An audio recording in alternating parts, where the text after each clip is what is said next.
Good morning. Now, this is our last class on the chapter electricity. So, in the last topic is nuclear power. Okay.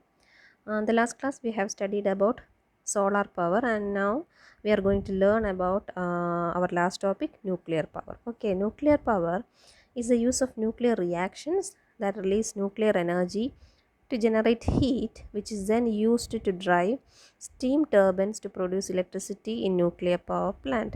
So in nuclear power plant, this nuclear power is produced. How it is produced? From nuclear reactions. Nuclear fission and fusion. So such nuclear reactions takes place with the release of huge amount of heat, and this heat is used to drive steam turbines, which in turn will produce electricity that can be used for various purposes. Now, as I already told, uh, the well-known nuclear reactions are nuclear fission and the other one is nuclear fusion. Here nuclear fission is non-renewable energy, whereas nuclear fusion is renewable energy. Nowadays, the most commonly used materials for nuclear fission process in nuclear power plants is uranium and plutonium. Now, however, this generation of electricity from nuclear fusion is still under research, and it is a developing field, and till now it has not got any commercial applications due to some environmental reasons. Okay. So that is described here. Due to some environmental issues, the mass production of electricity from nuclear power plants is still under research. And this is a schematic diagram of nuclear power plant. So here we are describing briefly about nuclear fission. Okay. So here in this nuclear fission, what happens is that first of all, a neutron hits the nucleus of uranium 235 or plutonium. So when it hits, what happens to the nucleus? It will split into two smaller nuclei. Now as a result, a huge amount of energy and neutrons are released. The neutrons thus released will again hit the neighboring uranium or plutonium atoms, and again this nuclear fission process continues. That is, it occurs with the release of more amount of energy and neutrons. That is, this process continues and we call it by the name a chain reaction. Okay, in order to control the reaction, we can use many systems. One such system is a control rod. It actually absorbs excess neutron, and another system is a moderator. It controls high speed or fast moving neutrons. Now we know a nuclear fission power plant is composed of a nuclear reactor. It is in this nuclear reactor that the nuclear reaction takes place, and it is there a huge amount of heat is produced. So a cooling system is used in order to remove the excess amount of heat that is produced in the nuclear reactor, and this heat is transferred to an external chamber through a heat exchanger. Now a steam turbine will then transform the heat through a cooling system to mechanical energy. So a generator which is attached to the steam turbine will convert or will transform this mechanical energy into electrical energy.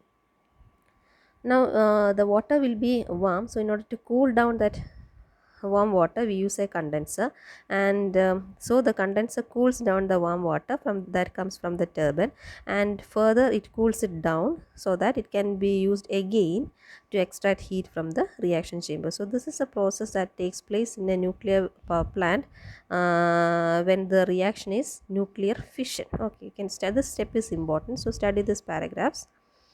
Then what is nuclear fusion?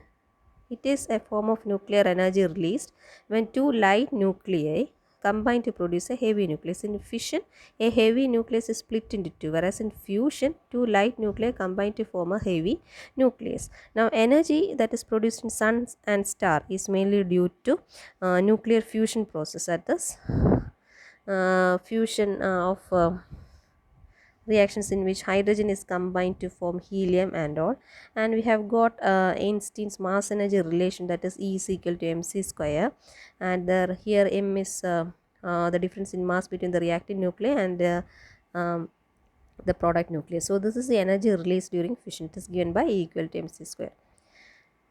Now the most common form of fusion is deuterium tritium fusion reaction.